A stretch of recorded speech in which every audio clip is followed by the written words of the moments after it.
Hello YouTube, in this video I will be talking about two things. Number one, my thoughts and the future of this channel, and number two, how I made this animation. In the background you're seeing a 40-hour time-lapse of how I made my latest animation, so if you haven't seen that I highly recommend seeing it first. I'll put a link in the top of the description. Alright, first I want to talk about my channel and what I plan to do forwards. I apologize if my mic is shitty, it was the best I could find. But anyways, I started this YouTube channel back in 2010 and I've been on and off making mostly animation videos. I'm currently studying, so I would say I have a lot more free time than I used to. However, I usually try to spend most of my time doing something productive or social. The thing about making SFM videos is that it takes a lot of time. I find it extremely time consuming and just in general it can be quite repetitive. This being said, I certainly enjoy a lot of the aspects around filmmaking and animation in general. And it's fascinating to me how much there is to learn and express in this medium. And when it comes to making any kind of movie or film or animation or whatever, I am a strong believer in that idea trumps the aesthetic aspects. What I mean by that is that I absolutely prefer watching something that makes me laugh or intrigued than say something that looks real nice. To me it's a lot more interesting if the concept itself is interesting, even though execution and visuals are quite important as well. I'm sure many people would disagree, but obviously we all think differently. I think this fact has in large part been one of the main reasons I've enjoyed making SFM videos throughout the years. It's that I've always tried to make videos that I myself would have enjoyed watching. So my filmmaking process usually is very intuitive to me. I often find myself laughing at my own jokes, and that's usually a good way to tell if an idea is going to work. So what is the future of this channel? That's a really good question and I'm actually not sure. I think I would like to try to make some new type of videos, something that is not as time consuming as it is to make SFMs. As you can see, I've spent quite a lot of time previously, although a good chunk of this time is just idle time or rendering time. I have to add that there are a lot of SFMers who dwarf this number. I've seen some people with more than 5,000 hours. My most recent video took me at least 40 hours to make, probably around 45 if you include editing and such. And being more than a 3-minute video, it actually took me way less time to make than my other videos, some of which must have taken me around 100 hours per video, even though they were shorter. It sounds ridiculous, but it really can take an insane amount of time. The reason my latest video didn't take as long relatively is because I have learned not to be as much of a perfectionist, which used to have a large impact on my work process. It still does, but not as much as it used to. I've realized in my later years that people usually don't even notice a lot of the trivial details that I could find myself spending many hours on. I don't want to completely abandon SFM videos, so I'll probably be making a few of those once in a while. Honestly, I'm not sure what I want to do from here on, so I will probably try to experiment a little. I know I've pretty much only been making SFM videos since this channel started growing, so I hope everyone who subscribed just for SFM videos can respect that I might be transitioning this channel to something different in the future, but we will see. I think that covers most of my thoughts around that. If you've got any more questions, feel free to ask me in the comments and I'll try to answer as well as I can.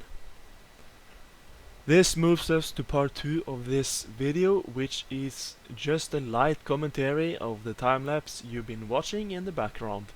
So the original length of this video is around 40 hours, and it has been squeezed down to around 37 minutes, which means it's playing at 64 times the original speed. I've left the taskbar clock in the corner so you can see how fast the minutes are passing by.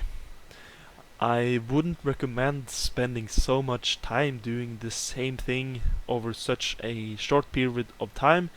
I often get very hooked on something once I first commit to it. So my process of making SFM animations usually follows the same phases from start to finish. In the first part of the time-lapse you might have noticed how I started first with laying out the basic cameras and models in the different scenes before I do any kind of animations. The only animation I would do in the start would be super basic, just to get the feel of it. For example, when heavy would fall from the giant olive. Like I said earlier, my writing process is usually very intuitive, and I pretty much visualize everything in my head before I do anything. For a lot of my videos, the whole inspiration was actually the music that I used. I don't know why, but I find that when I listen to a specific song or a piece of music that I like, ideas just pop into my head, and the rest I just make up along the way. These videos are all examples of when the music gave inspiration to most of the video. So for this video I did exactly that. I listened to this awesome classical song called The Blue Danube. I have no idea if that's the correct way to say it, by the way. And I'm trying to come up with an idea for an animation using the song. And for some reason all I knew was that I wanted to use a giant sandwich, and I just started from there. I literally had no plan other than I wanted to use a giant sandwich. So I just started by making a giant sandwich. And from there I really just played the song and ideas started to form around it. After I had formed the basic story arc, I experimented with different camera angles and ways to tell the story. I think for a while I left some parts of the video unplanned, like the first encounter with the scout and how the conflict unfolded. I was actually planning to have them sort of run upwards the toothpick and the olive, and not obeying gravity by running sideways and stuff, since after all this was all a dream. But since it was just easier to animate them jumping to the top instead, I went for that. I actually think it was the best choice to have them jump anyways, as it looked kinda cool. Not surprisingly, I think most of the time spent is on the animation of the characters. I use a good combination of the graph editor and the motion editor. But I usually prefer the graph editor for animation. For those of you who have not used SFM and have no idea what that is, it's just two different editors to do the same thing. One of them is better for doing keyframes and one is better for editing large parts of the animation data. When I'm done with all the camera and character animation, I think only around 70% of the actual work is done, since I then have to start doing all the facial animation. That's when the character animation gets completely finished and I get to see how well the animation works. After facial animation, all that's left is the lighting and camera settings such as the brightness, aperture, focal length and such. I think lighting can make a very big difference in how nice your animation ends up looking. It's not absolutely necessary in most cases to tell a story, but it certainly makes everything look a lot prettier if you know what you're doing. I don't see myself as particularly good at this step, but it's doable.